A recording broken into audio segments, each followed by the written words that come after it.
네, 두 번째 전도 집회의 두 번째 시간입니다. 이번 전도 집회의 주제는 구원 받으셨습니까가 됩니다. 구원 받으셨습니까에서 오늘은 인간의 타락과 사탄의 개입이 되겠습니다. 지난 시간에 하나님의 인간 창조에 대해서 말씀드렸습니다.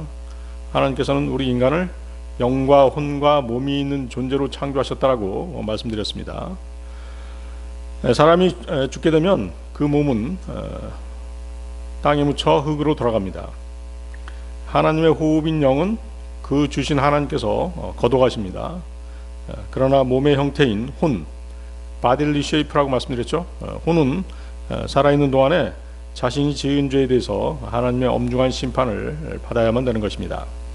혼은 불멸의 몸의 형태이기 때문에 영원히 불타는 지옥불에서 고통 가운데 처해질 수 있음을 명심하셔야 됩니다.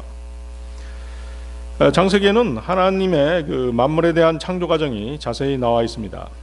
이 창조 과정을 이번에는 자세히 설명하지 않은 이유가 인간 창조에 그 중점을 두고 진행하고 있기 때문인 것입니다. 그러나 이제 우리가 말씀을 전개하는 가운데 하나님의 창조에 대한 얘기들이 곳곳에 나오게 될 것입니다. 창세기 1장 1절 보십시오. 창세기 1장 1절. 하나님의 창조론에서는 창세기 1장 1절이 가장 중요하죠.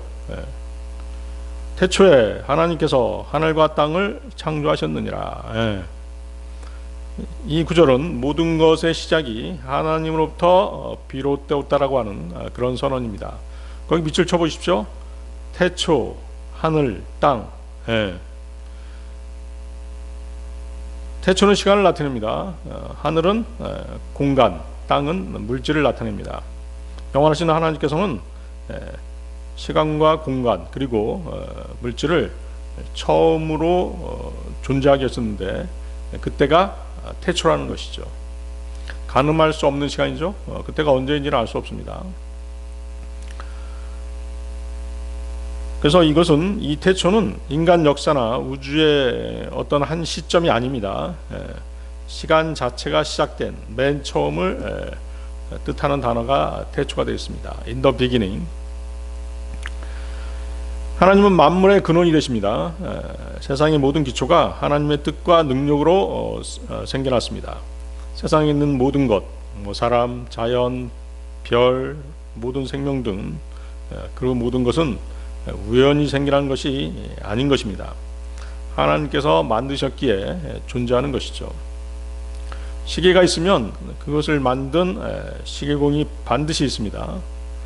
이 세상도 이 만물도 누군가가 만든 창조주가 계시는 것입니다.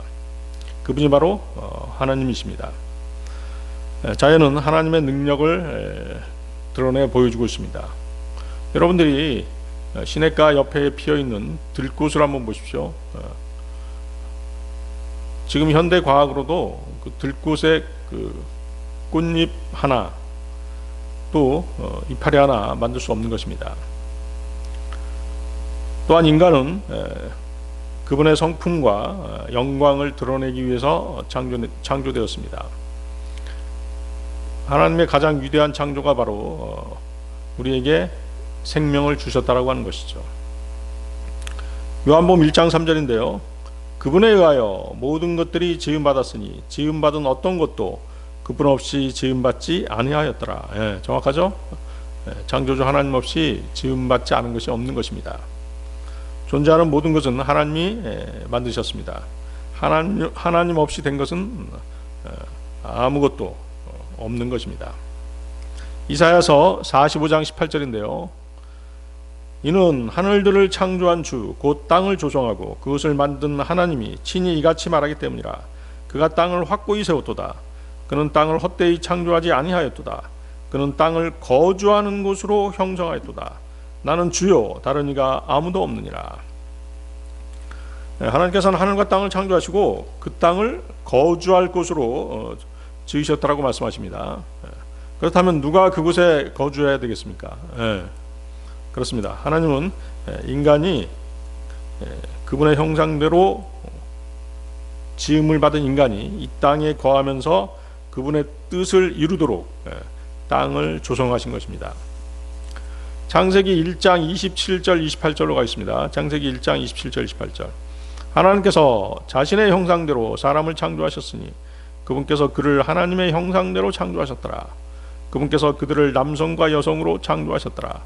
그리고 하나님께서 그들에게 복을 주셨으며 하나님께서 그들에게 말씀하시기를 다산하고 번성하여 땅을 다시 채우고 그것을 정복하라. 또 바다의 물고기와 공중의 날짐승과 땅 위에서 움직이고 살아있는 각각의 모든 것을 지배하라 하셨느니라. 창세기 1장 1절을 믿을 수 있으면 성경 전체를 모두 믿을 수 있습니다. 인간은 단순한 피조물이 아닙니다. 하나님의 형상으로 지음받았습니다. 그러나 죄 때문에 인간이 하나님의 형상을 잃어버린 것이죠.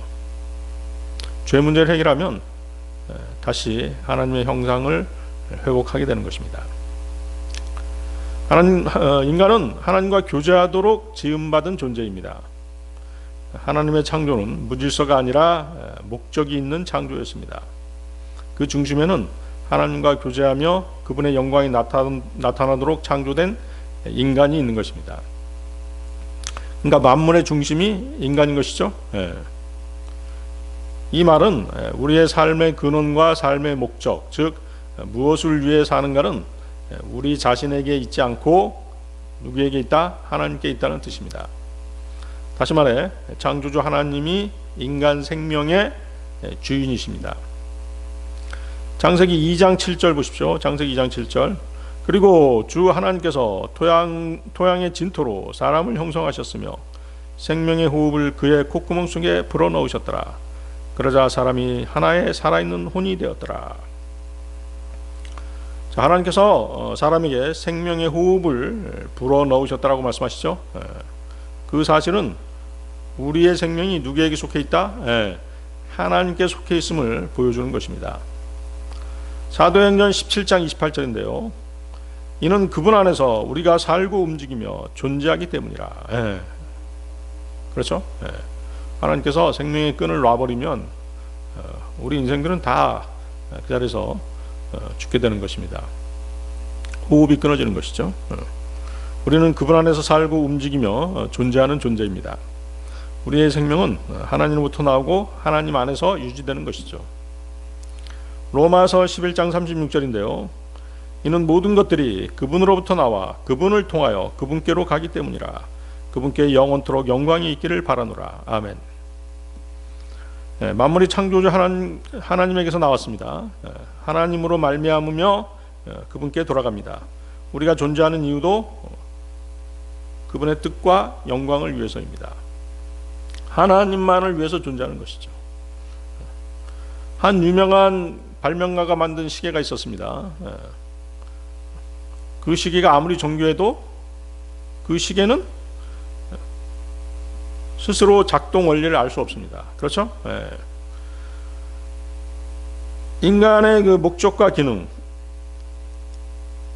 창조된 피조물들의 그 목적과 기능은 오직 만든 사람, 창조자만이 알고 있습니다.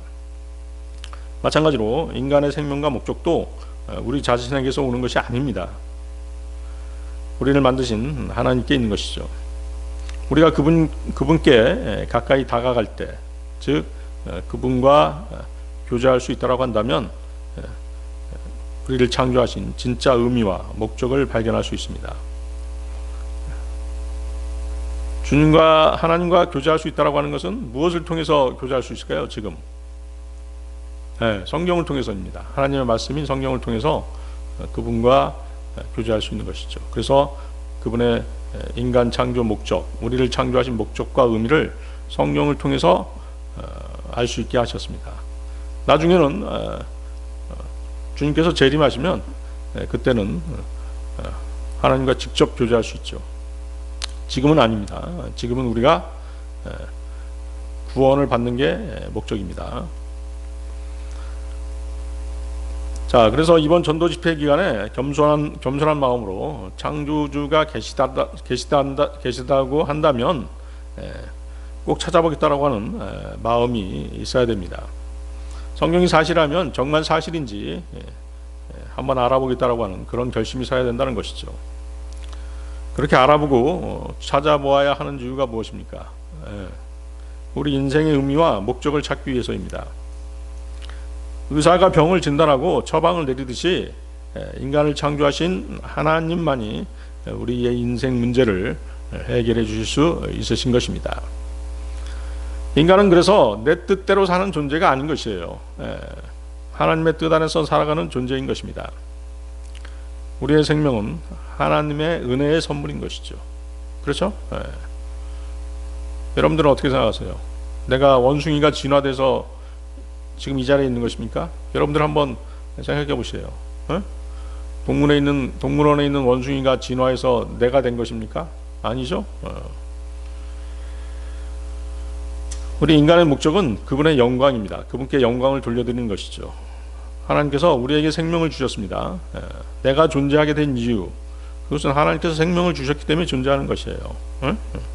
들풀이 존재하는 이유, 각양각색의 꽃들이 계절마다 꽃을 피우는 이유는 하나님께서 생명을 주셨고 그렇게 꽃을 피우도록 창조하셨기 때문인 것이죠. 따라서 우리는 그분이 주신 생명으로 하나님을 기쁘게 해드려야 되는 것입니다. 즉 삶의 이유가 나를 위한 것이 되어서는 안 되는 것이죠. 생명을 주신 하나님을 위한 것이어야 됩니다. 하나님이 주셨으니 그분께 돌려드리는, 그분께 영광을 돌려드리는 삶이 바로 참된 인생의 목적이 되어야 되는 것입니다. 고린도전서 10장 31절인데요. 너희가 먹든지 마시든지 너희가 무엇을 하든지 모두 하나님의 영광을 위하여 하라. 정확하죠? 자, 전도집회 두 번째 시간의 주제는 인간의 타락과 사탄의 개입이라고 말씀드렸습니다. 창세기 2장 8, 9절 한번 보십시오. 창세기 2장 8절 9절 말씀.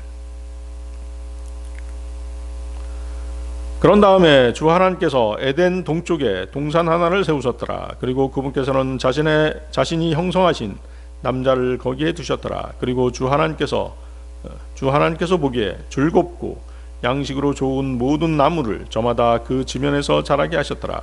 생명나무도 그 동산의 한가운데 자라게 하셨으며 선악의 지식의 나무도 그리 하셨더라.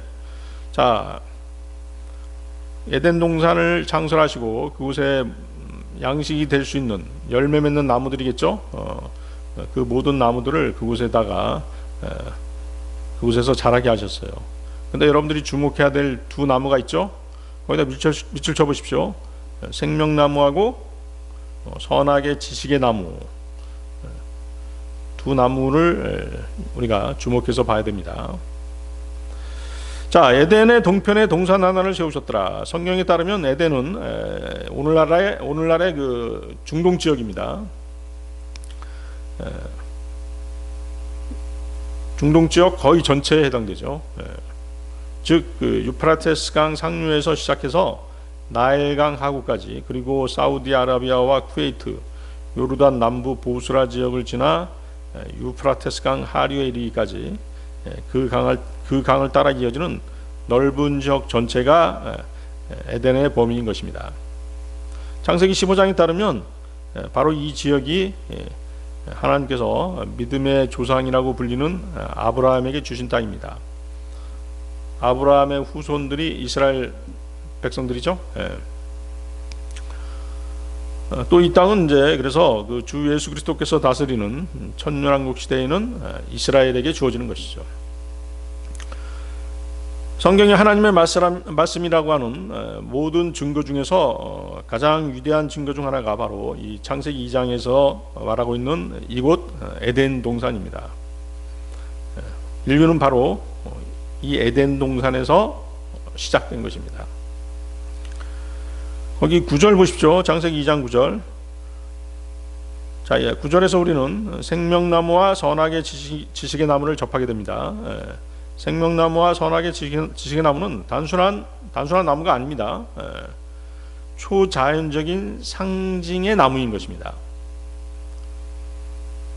자, 먼저 생명나무부터 살펴보겠습니다. 자, 생명나무는 인간이 하나님과의 관계 안에서 참된 생명을 누리며 사는 하나님의 방법을 보여주는 나무입니다. 자, 생명이라고 하는 그 말뜻이 정확하게 우리에게 와 닿죠? 생명나무는 하나님께서 인간에게 주신 영원한 생명과 그분과 함께하는 삶을 상징하는 나무입니다. 이 나무의 열매를 먹는다라고 하는 것은 곧 생명, 하나님과 함께 사는 삶을 말하는 것입니다. 그 생명은 영원한 생명인 것이죠. 영원히 하나님과 함께 사는 삶을 상징하는 나무가 생명나무인 것입니다. 즉 하나님께 의지하고 그분의 생명 안에 거하는 삶인 것이죠. 이 나무는 인류의 주상 아담이 범죄에서 에덴으로부터 쫓겨난 후에는 인간에게 금지된 나무가 되었습니다. 창세기 3장으로 가겠습니다. 창세기 3장 24절. 그렇게 하여 그분께서 그 남자를 몰아내셨으며 그분께서 에덴의 동산의 동쪽에 그룹들과 각각의 모든 길로 회전하고 불타오르는 칼 한 자를 두셔 생명나무의 길을 지키게 하셨더라. 막으신 거죠? 죄를 지은 죄인들은 생명나무에 접근할 수 없게끔 막아버리신 것이죠. 죄로 인해 하나님과의 관계가 끊어진 것입니다. 그래서 인간은 영생을 얻을 수 있는, 영원한 생명을 얻을 수 있는 생명나무로 가는 길이 막혀버린 것이죠. 이것이 뜻하는 것은 뭐냐면 하나님을 떠나면 생명의 근원도 잃게 된다는 뜻인 것이죠. 오직 하나님 안에 거할 때만 참된 생명과 영원한 관계가 유지되는 것입니다. 다시 말하면 생명나무는 하나님과의 교제 속에서 얻는 참된 생명을 상징합니다. 하나님께 순종하고 그분의 생명을 의지할 때 주어지는 생명, 그것이 곧 생명나무인 것입니다. 창세기 2장 9절을 다시 보면 창세기 2장 9절에서 인류의 조상 아담은 하나님께로부터 선악의 지식의 나무에서 나는 열매를 먹지 않도록 경고를 받습니다. 자, 생명나무는 먹을 수 있었어요. 그렇지만 모든 나무의 열매를 다 먹을 수 있었는데 생명나무를 포함해서, 그렇지만 선악의 지식의 나무에서 나는 것만은 먹지 말라고 하나님께서는 경고하십니다. 창세기 2장 15, 17절인데요. 창세기 2장 15, 17절. 주 하나님께서 남자를 데려다가 그를 에덴의 동산 안에 두고 그곳을 가꾸고 또 그곳을 지키게 하셨더라. 그러고 나서 주 하나님께서 그 남자에게 명령하셔 이같이 말씀하셨느니라. 너는 동산의 모든 나무마다 그곳에서 나는 열매를 값없이 먹을 수 있느니라. 그러나 선악의 지식의 나무에서 나는 것은 내가 먹지 말라. 이는 내가 그것에서 나는 것을 먹는 그날에 너는 반드시 죽을 것이기 때문이라. 반드시 죽는다고 말씀하시죠. 자, 생명나무가 하나님께 주신 영원한 생명과 그분과 함께 영원히 사는, 그분과 함께 영원히 함께 사는 삶을 상징하는 그런 나무라고 한다면, 선악의 지식의 나무는 하나님께서 금지하신 이유가 있죠. 생명나무와 반대되는 삶입니다. 즉 스스로 주인이 되려는 삶의 방식이 바로 선악의 지식의 나무인 것이죠. 창세기 2장 17절 다시 보십시오. 창세기 2장 17절. 선악의 지식의 나무에서 나는 것은 내가 먹지 말라. 이는 내가 그것에서 나는 것을 먹는 그날에 너는 반드시 죽을 것이기 때문이라. 왜 생명나무와 선악의 지식의 나무를 놓고 선악의 지식의 나무에서 나는 것을 먹지 말라고 하셨을까요? 뭘 보시는 것이죠? 하나님의 말씀에 순종하느냐 순종하지 않느냐를 보시는 것입니다. 그래서 선악의 지식의 나무는 단순히 선과 악을 아는 그런 지식이 아닙니다. 하나님 대신 스스로, 잘 들어보세요. 선과 악의 지식의 나무는 선악에 대한 지식이 아니라 스스로 선과 악의 기준을 세우려는 마음인 것입니다. 즉 하나님으로부터 벗어나 스스로 삶의 주인이 되려는 인간의 마음을 상징하는 나무인 것이죠. 오늘날 철학에서 말하는 내가 주인이 되는 삶이 바로 이러한 선과 지식의 나무인 것입니다. 그렇죠?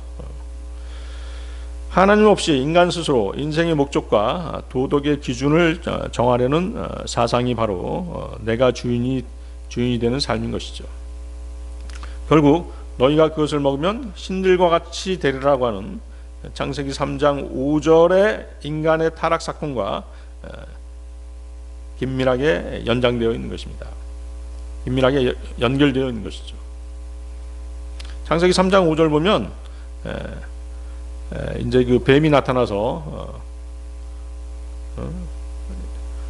아담의 아내 이브를 유혹하는 장면이 나오게 됩니다. 그러면서 하나님께서 참으로 이 선악과를 먹지 말라고 하시더냐?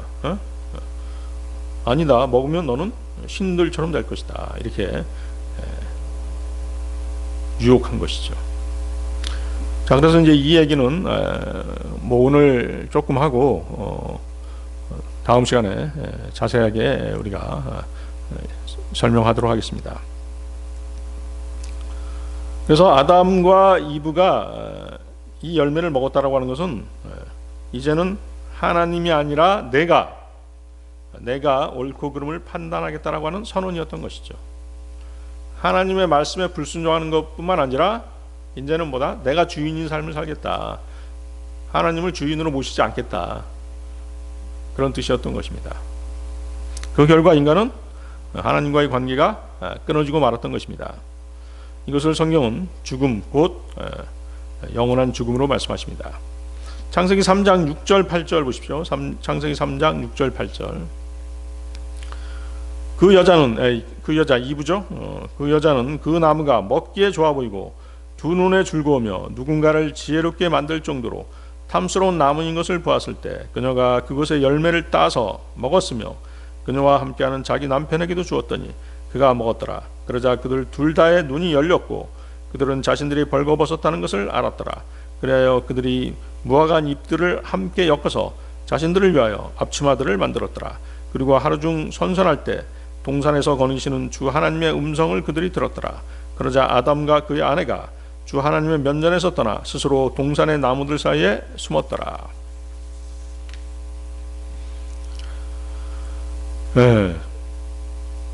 아담과 이브가 숨는 장면이 나오죠. 죄를 지은 인간은 스스로 하나님의 곁을 떠나 숨을 수밖에 없습니다. 하나님과의 관계가 회복되어야지만이 다시 하나님 앞에 설 수 있는 것입니다. 잠언 14장 12절인데요. 사람에게 옳게 보이는 길이 있으나 그 끝은 죽음의 길들이라. 인간 스스로 결정한 길들은 죽음의 길인 것입니다. 인간이 스스로 옳다고 여기는 길, 그렇죠? 결국 죽음에 이르는 그런 길인 것이죠. 자꾸만 세상을 보십시오. 많은 지식인 학자들, 철학자들, 과학자들이 이것이 옳다, 저것이 옳다라고 계속해서 주장하지만 그들의 주장 중 어떠한 것도 인생의 문제를 하나도 해결하지 못하고 있는 것입니다. 그 중에서 특히 인간의 죽음에 대해서는 어떠한 답도 내놓지 못합니다. 생명을 주신 분을 떠나서는 더 이상의 생명은 없는 것입니다. 생명나무와 선악의 지식의 나무는 인생의 두 갈래 길을 보여주는 것이죠. 생명나무는 하나님께 순종하며 사는 길입니다. 거기에는 영생과 하나님과 영원히 함께 하면서 환희에 찬 삶을 살아가게 되어 있는 것입니다. 반면에 선악의 지식의 나무는 하나님 없이 사는 삶입니다. 창조주 없이 사는 삶인 것이죠. 죄와 심판과 죽음의 길입니다. 선악의 나무는 선악의 지식의 나무는 하나님께 순종하지 않고 스스로 옳고 그름을 결정하려는 인간의 교만을 상징하는 것입니다. 하나님께서는 거룩하신 분이시잖아요. 죄가 없으신 분이세요. 그래서 죄를 미워하고 죄인들을 미워하십니다. 그렇기 때문에 죄인들을 심판하실 수밖에 없죠. 그래서 하나님께서는 공의의 하나님이신 것이에요. 자, 거기 다시 보십시오. 아담과 그의 아내가 주 하나님의 면전에서 떠나 스스로 숨었다라고 이렇게 돼 있죠. 그래서 이 장면을 이해하려면 왜 인간이 하나님을 피해 숨게 되었는가를 성경적으로 살펴보아야 되는 것입니다. 인간이 하나님을 피해 숨을 수밖에 없는 이유는 첫째, 죄가 하나님과 인간 사이를 가로막았기 때문입니다. 그렇죠? 죄인인 인간은 거룩한 하나님 앞으로 갈 수가 없는 것이에요. 이사야서 59장 2절인데요. 오직 너희의 죄악들이 너희와 너희 하나님 사이를 분리하였고 너희 죄들이 그의 얼굴을 너희에게서 숨겼으니 그가 듣지 아니하시리라. 죄는 하나님을 거역하고 불순종하는 것입니다. 아담의 범죄로 죄가 인간을 하나님으로부터 분리하는 장벽이 되어버린 것이죠. 하나님께로 갈 수 없는 그런 장벽이 되어버린 것이에요. 그 장벽은 누가 세웠을까요? 하나님께서 막아버리신 거예요. 인간은 하나님을 피해서 숨어버렸잖아요. 또 하나님께서는 거룩하신 분이기 때문에 죄인 인간이 넘어오지 못하도록 막아버리셨잖아요. 그렇죠? 아담이 범죄하자 아까 생명나무로 향하는 길을 막으셨다고 말씀드렸죠? 바로 그런 것이죠. 아담이 숨은 이유는 죄가 그의 마음속에 부끄러움과 두려움을 심었기 때문인 것이죠. 그렇죠? 여러분들 양심의 가책 받잖아요. 바로 그것이잖아요. 양심의 가책이 바로 뭐예요? 죄에 대한 부끄러움과 두려움이죠. 창세기 3장 9, 10절입니다. 바로 그 밑에 창세기 3장 9, 10절. 이에 주 하나님께서 아담을 부르시며 그에게 이같이 말씀하시기를 내가 어디 있느냐 하셨느니라. 그러자 아담이 말씀드리기를 제가 동산에서 당신의 음성을 듣고는 제가 벌거벗은 까닭에 제가 무서웠나이다. 그리하여 제가 저의 몸을 숨겼나이다 하였더라. 죄가 들어오자 이전에는 없던 수치심과 두려움이 생긴 것입니다.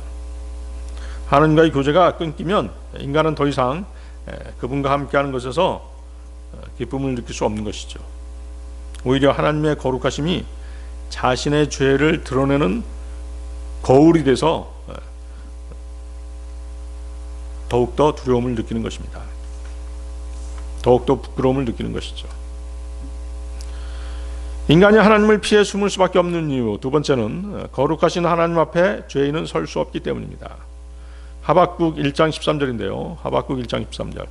당신께서는 악을 보고 계시기에는 너무 순수한 눈들을 가지셨기에 죄악을 관망하실 수 없나이다. 하나님의 거룩하심이죠. 하나님은 완전히 거룩하신 분이시기에 죄를 그대로 받아들일 수 없으십니다. 죄는 하나님 앞에 존재할 수 없는 어둠과도 같은 것이죠. 그래서 죄를 지은 인간은 자연스럽게 빛을 피하고 어둠 속으로 숨어버리는 것입니다. 요한복음 3장 19절 20절입니다. 그런즉 이것이 정죄의 근거니 곧 빛이 세상 속으로 왔으나 사람들이 그들의 행실들이 악함으로 빛보다는 도리어 어둠을 사랑한 것이라. 이는 악을 행하는 모든 자마다 빛을 증오하고 그의 행실들이 책망받을까 하여 빛으로 오지도 아니하기 때문이라. 사람들은 빛이신 하나님보다 어둠인 죄를 더 사랑하게 되었습니다. 죄가 더 점점점 불어나게 된 것이죠. 그러기에 스스로 빛을 피하려는 마음이 생긴 것입니다. 어떤 한 아이가 공놀이를 하다가 유리창을 깨뜨렸습니다. 아버지가 집에 들어오자 겁이 나서 침대 밑으로 숨었죠. 아버지는 아이를 벌 주기보다는 유리에 다친 손을 치유해 주려고 아이를 막 찾기 시작했습니다. 왜냐하면 유리에 긁혀서 피가 떨어져 있는 것을 아버지가 봤거든요. 하지만 아이는 죄책감과 두려움 때문에 스스로 숨어버린 것입니다. 이것이 바로 아담의 모습, 즉 죄인인 우리 인간의 모습인 것입니다. 하나님은 우리를 정죄하려고 찾으신 것이 아니라 회복시켜 주려고 찾으신 것입니다. 아담아 내가 어디 있느냐고 물으셨죠. 하지만 인간은 여전히 죄책감 때문에 하나님께 담대하게 나아오지 못하는 것이죠. 인간이 하나님을 피해 숨은 이유는 단순한 두려움이 아닙니다. 그럼 어떤 두려움인가요? 죄가 하나님과 인간 사이를 분리시켰기 때문입니다. 죄는 부끄러움을 낳습니다. 부끄러움은 두려움을 낳습니다. 두려움은 하나님을 피하게 만드는 것입니다. 자, 생명나무와 선악의 지식의 나무는 영적인 나무라고 말씀드렸습니다. 누가 내 인생의 주인인가를 보여주는 상징적인 나무이기 때문입니다. 생명나무를 선택하면 그것은 나의 삶의 주인이 누구시다? 하나님이심을 인정하게 되는 것입니다. 반면 선악의 지식의 나무는 내가 주인인 삶을 사는 것입니다. 세상의 모든 학문, 특히 철학은, 요즘 철학은 뭐예요? 내가 주인인 삶을 아주 역설적으로 그렇게 강조하고 있잖아요. 창세기 2장 16절 다시 보십시오. 창세기 2장 16절. 너는 동산의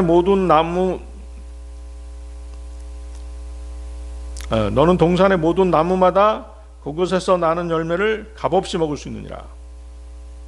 값없이 먹을 수 있느니라. 모든 나무를 다 먹을 수 있다고 말씀하시죠? 선악의 지식의 나무만 빼놓고 모든 나무를 다 먹을 수 있다고 말씀하셔요. 값없이 먹을 수 있다. 이 말씀에 따라 아담은 영원히 살 수 있는 생명나무의 열매를 언제든지 값없이 따먹을 수 있었던 것이죠. 이 얘기는 뭘까요? 하나님께서 아담에게 무엇을 주신 것이에요? 자유의지를 주신 것이죠. 그렇죠? 그래서 먹을 수도 있고 안 먹을 수도 있었잖아요. 선악의 지식의 나무에서 나는 열매를 하나님께서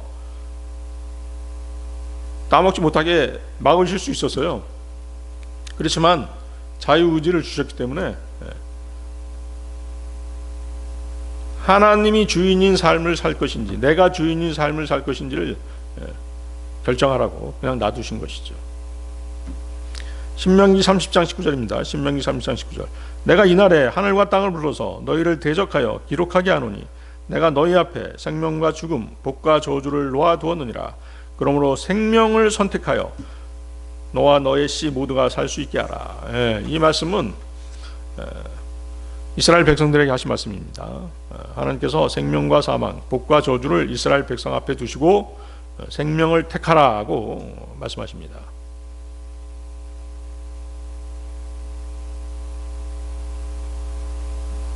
더 적극적으로 말씀하시죠. 아담과 이브에게는 생명나무를 택하라 이런 말씀 안 하셨어요. 그런데 이스라엘에게는 아주 더 적극적으로 생명을 택해야 된다. 이렇게 강하게 말씀하시죠.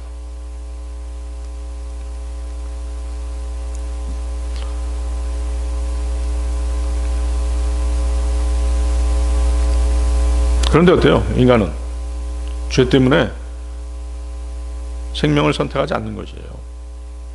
그게 인간의 가장 큰 비극이죠.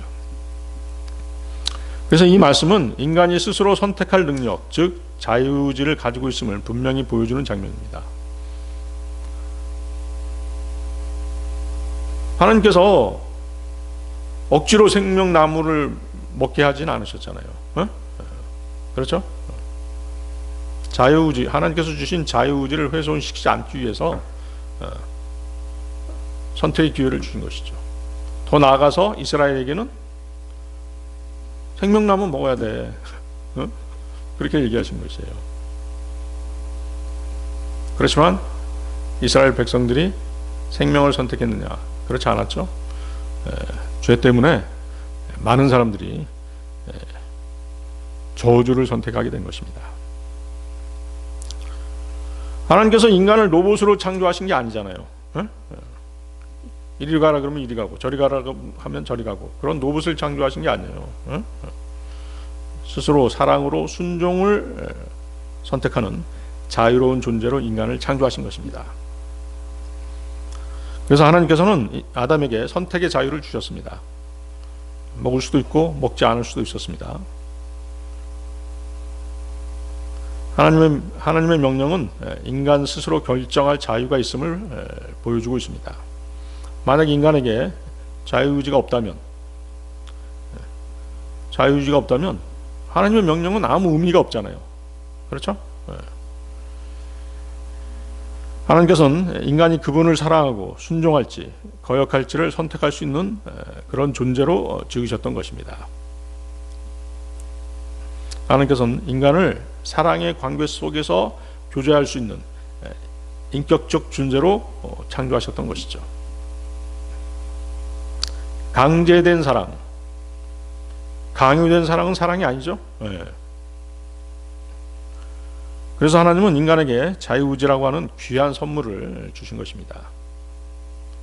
아담에게는 자유의지에 따라 값없이 영생을 얻을 기회가 주어졌던 것입니다. 인간이 타락하기 전까지 영생은 거저 주시는 하나님의 선물이었습니다. 지금 이 시대도 마찬가지인 것이죠. 하나님께서는 계속해서 기회를 주고 계세요. 좀 무한정 기회를 주시진 않습니다. 정해진 시기가 있어요. 그 시기까지만 영생의 선물을 주시는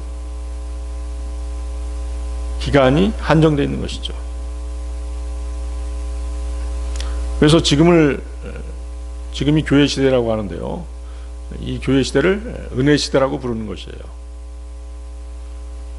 에베소 2장 8절입니다. 너희가 은혜로 구원을 받은 것은 믿음을 통한 것이기 때문이니 이는 너희 자신에게서 난 것이 아니요 그것은 하나님의 선물이라. 은혜가 무엇이죠? 받을 자격이 없는 사람에게 베풀어지는 사랑, 그것이 은혜인 것이죠.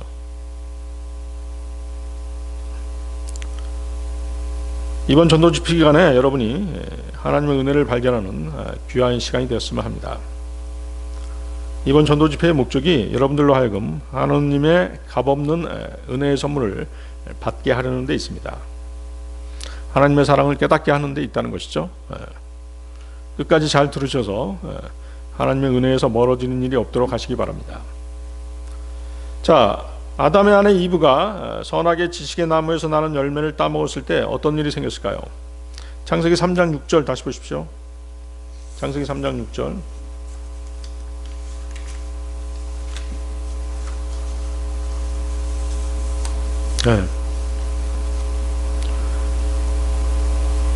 그러고 나서 그 여자는 그 나무가 먹기에 좋아 보이고 두 눈에 즐거우며 누군가를 지혜롭게 만들 정도로 탐스러운 나무인 것을 보았을 때 그녀가 그것의 열매를 따서 먹었으며 그녀와 함께하는 자기 남편에게도 주었더니 그가 먹었더라.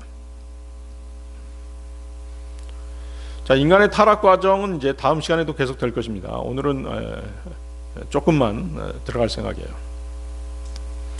자, 이 구절 창세기 3장 6절에 인간의 모든 죄된 욕망이 집약되어 있습니다. 압축되어 들어있죠. 거기 첫 번째 보세요. 먹기에 좋아 보이고 육신의 정욕이죠. 두 번째, 두 눈에 즐거우며 안목의 정욕입니다. 세 번째, 지혜롭게 만들 정도로 탐스러운 인생의 자랑입니다. 그래서 요한일서 2장 16절에서는 요 세 가지 죄된 욕망을 정확하게 표현해주고 있습니다. 요한일서 2장 16절.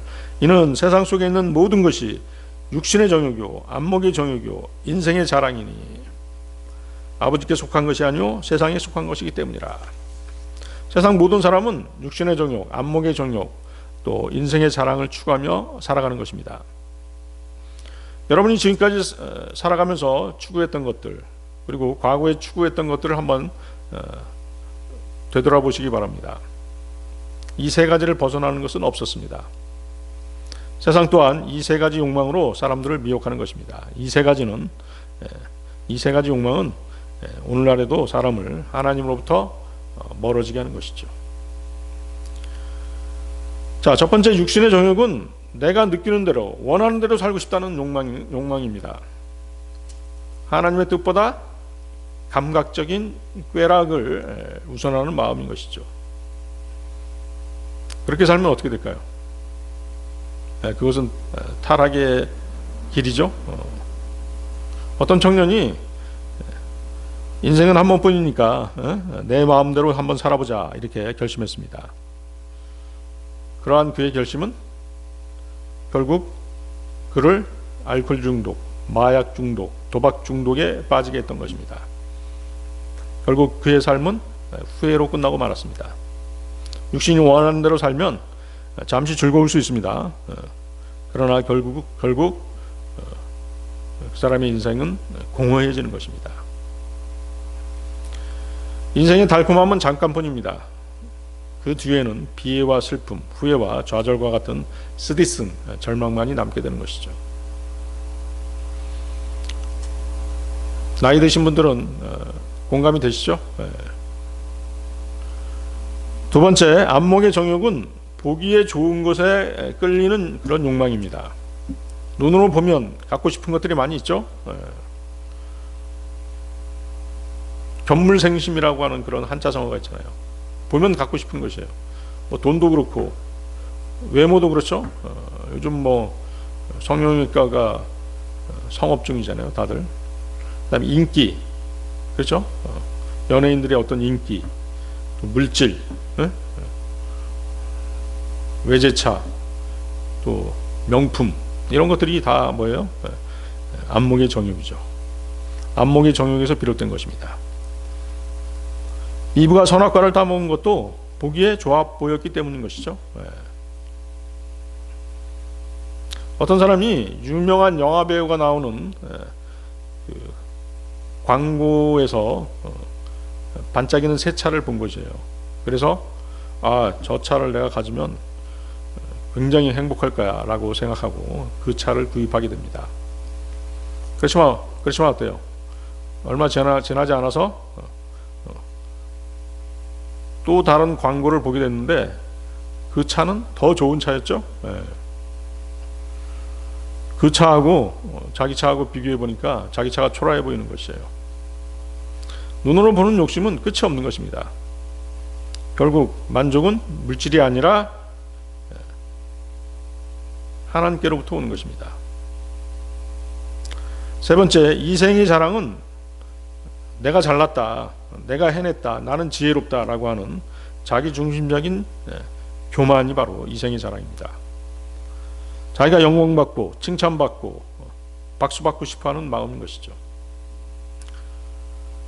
하나님이 주신 은혜를 잊고 자신의 능력으로 산다고 생각하는 그런 마음, 그 마음이 바로 이생의 자랑인 것입니다.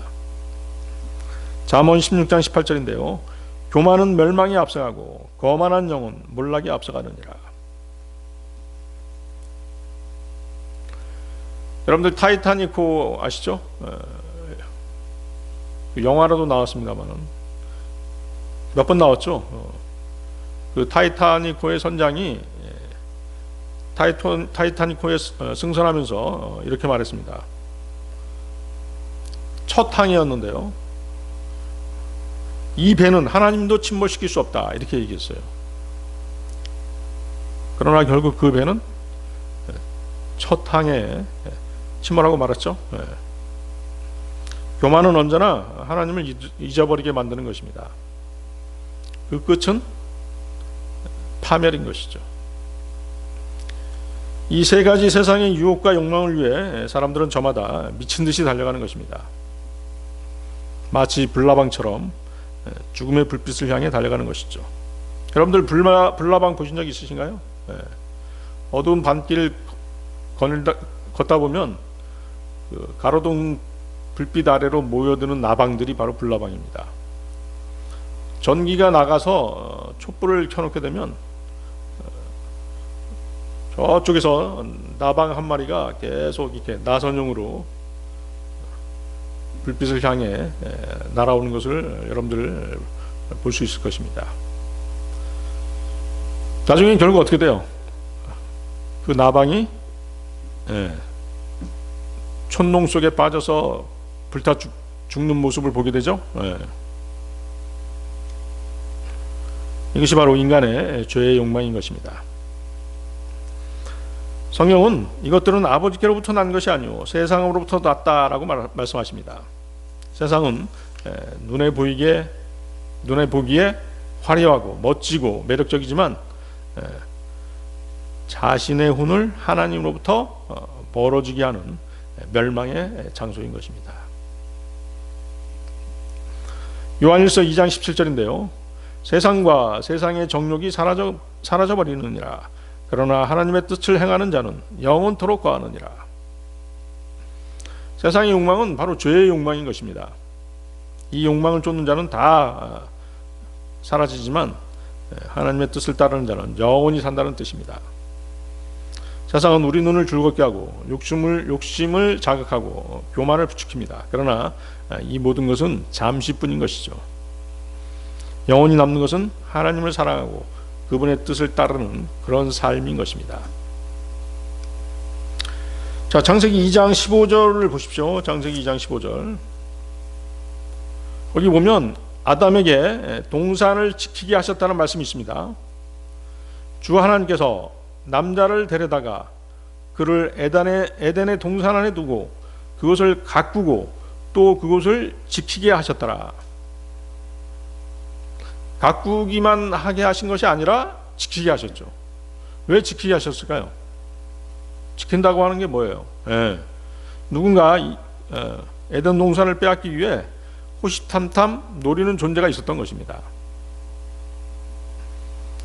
인간은 아담 이외에는 없었습니다. 이 경고의 말씀이 주어진 후에 아담의 아내 이브가 탄생했던 것이거든요. 그러기에 동산을 노리는 자는 인간이 아닌 다른 존재였던 것입니다. 더군다나 하나님께서 친히 경고하실 정도라고 한다면 그 존재는 하나님을 대적하는 그런 존재임이 분명했습니다. 그는 아담의 아내 이브가 선악과를 따먹을 때 그녀의 욕망을 부채질했던 바로 그 존재였던 것입니다. 창세기 3장 1절 5절 가겠습니다. 창세기 3장 1절 5절. 이제 주 하나님께서 만드셨던 들판의 어떤 짐승보다도 뱀은 더욱 간과하였더라. 그런즉 그가 그 여자에게 말하기를 진정 하나님께서 너희는 동산의 모든 나무에서 나는 것마다 먹지 말라고 말씀하셨느냐 하였더라. 그러자 그 여자가 그 뱀에게 이같이 말하였더라.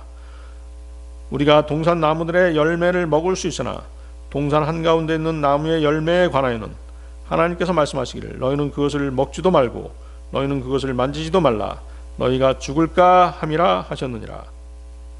그러자 그 뱀이 그 여자에게 이같이 말하였더라. 너희가 반드시 죽지는 아니하리라. 이는 너희가 그것을 먹는 날에는 그때 너희의 눈이 열릴 것이요 선악을 알아서 너희가 신들과 같이 되리라는 것을 하나님께서 아시기 때문이라. 여러분들 이제 이 구절을 자세히 읽어보면 하나님의 명령과 이브의 대답이 다르다는 걸 알 수 있죠. 자세히 읽어보신 분은 그것을 눈치채셨을 것입니다. 반드시 죽는다고 말씀하셨는데 어때요? 죽을까 함이라 이렇게 얘기하죠.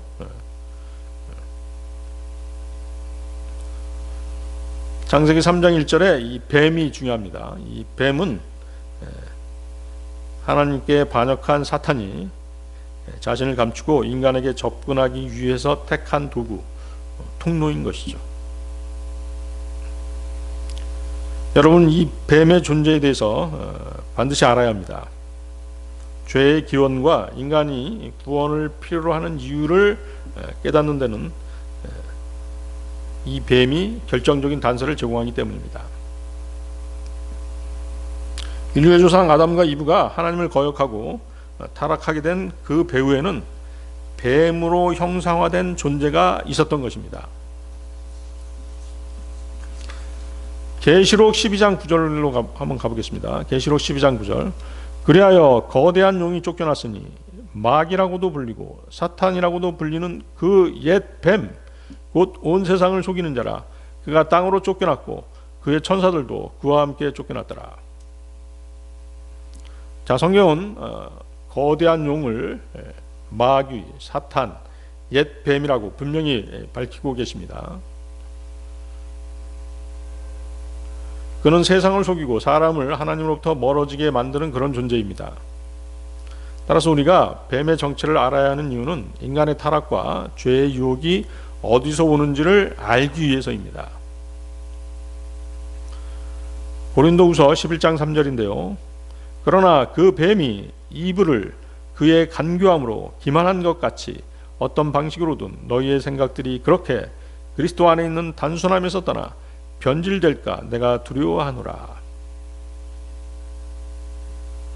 사탄은 에덴 동산에서처럼 교묘한 말과 의심으로 지금도 사람의 마음을 미혹합니다. 그의 가장 큰 전략은 하나님의 말씀을 의심하게 만드는 것입니다. 그렇죠? 아까 우리 읽어봤죠? 창세기 3장 1절에서 5절. 순진한 이브를 어떻게 합니까? 하나님의 말씀을 비틀어서 의심하게 만들잖아요. 그렇죠? 너희는 동산의 모든 나무에서 나는 것마다 먹지 말라라고 말씀하셨느냐? 모든 나무가 아니었잖아요. 응? 선악의 지식의 나무에서 나는 것만 먹지 말라고 하셨죠? 이런 식으로 의심하게 만드는 것이죠. 그리고 왜 이브에게 접근했을까요? 아담도 있는데. 그렇죠? 아담은 직접 하나님의 명령을 받고 교제하고 있었기 때문에 이브를 유혹하기가 더 쉬웠던 것이죠. 그렇죠? 이브는 하나님께 직접 명령을 받는 것이 아니라 아담을 거쳐서 하나님의 말씀을 들어야 됐기 때문에 더 취약했던 것이죠. 창세기 3장 1절 다시 보십시오. 진정 하나님께서 너희는 동산의 모든 나무에서 나는 것마다 먹지 말라고 말씀하셨느냐? 바로 그 첫 질문이 하나님을 의심하게 하는, 하나님의 말씀을 의심하게 하는 그런 물음이죠. 계속해서 뱀은 뭐라고 얘기합니까? 너희가 반드시 죽지는 아니하리라. 반드시 죽는다고 말씀하셨는데 반드시 죽지는 아니하리라. 이는 너희가 그것을 먹는 날에는 그때 너희의 눈이 열릴 것이요 선악을 알아서 너희가 신들과 같이 되리라는 것을 하나님께서 아시기 때문이라. 딱 이브가 이제 자신의 하나님을 의심하게 하는 그 말을 딱 물자 어떻게 했어요? 이제 하나님을 나쁜 사람으로 만들잖아요. 응? 나쁜 존재로 만들잖아요. 그렇죠? 미끼를 딱 놨는데 그 미끼를 이브가 물어버린 것이에요. 미끼에 걸려든 것이죠. 그 다음에 어떻게 하는 것이에요? 하나님을 아주 나쁜 존재로 그렇게 얘기하잖아요. 이 얘기는 이제 다음 시간에 또 계속 할 생각입니다. 좀 더 자세하게 할 생각입니다.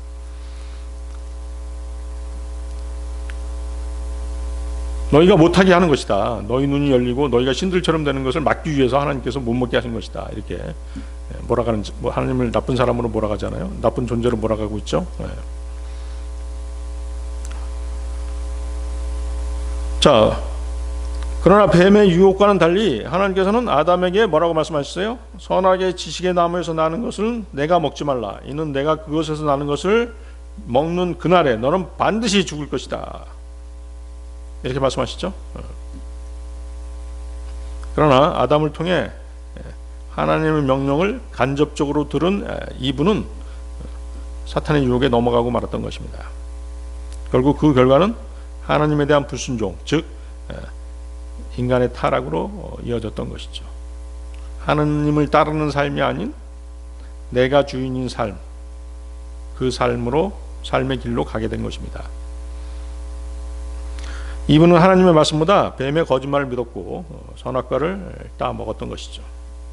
창세기 3장 6절 다시 보십시오. 창세기 3장 6절.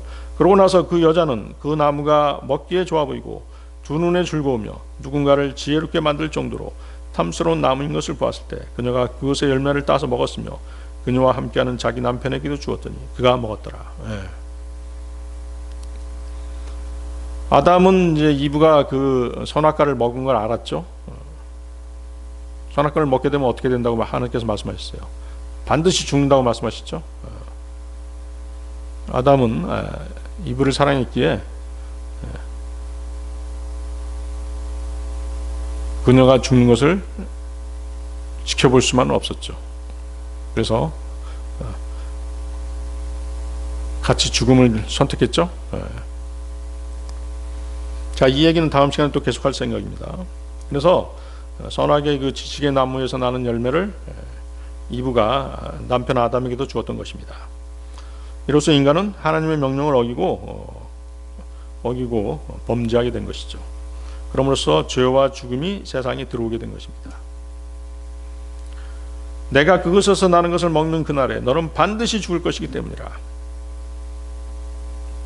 로마서 5장 12절인데요. 이런 이유로 한 사람으로 말미암아 죄가 세상 안으로 들어왔고 죄로 인하여 사망이 들어온 것과 같으니 그리하여 모든 사람이 죄를 지었으므로 사망이 모든 사람에게 전달되었느니라.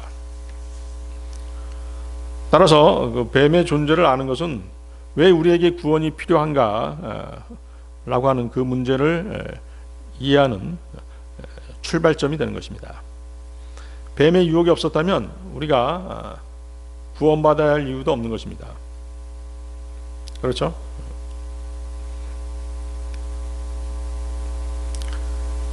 어느 날 어떤 제약회사가 이 약을 먹으면 일주일 만에 10kg를 뺄 수 있다 이렇게 광고를 냈습니다.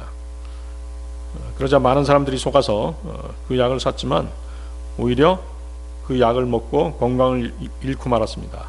그리고 후회하게 됐죠. 사탄의 유혹도 이와 같은 것입니다. 겉보기에 좋아 보이지만 그럴듯해 보이지만 그 끝은 항상 파괴와 후회뿐인 것입니다.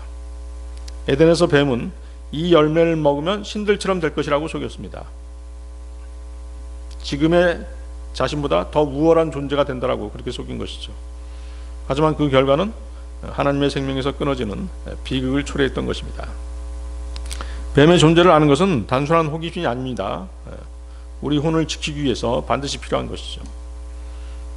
그는 지금도 거짓말로 속이고 있는 그런 존재입니다.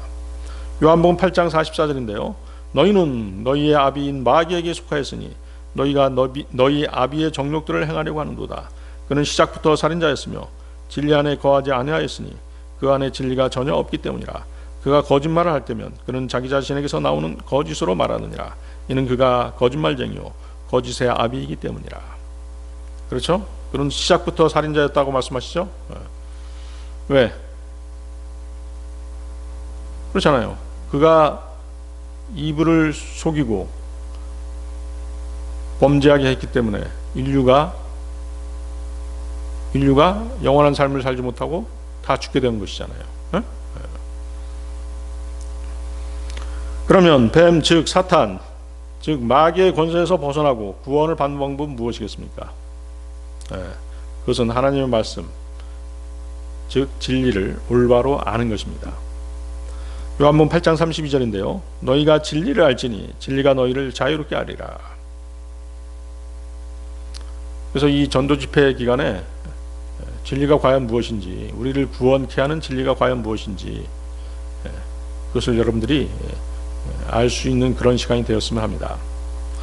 아담과 이브가 죄를 짓게 된 욕망과 그들을 속여서 죄를 짓게 한 사탄의 속임수와 그의 존재에 대해서는 다음 시간에 계속하도록 하겠습니다.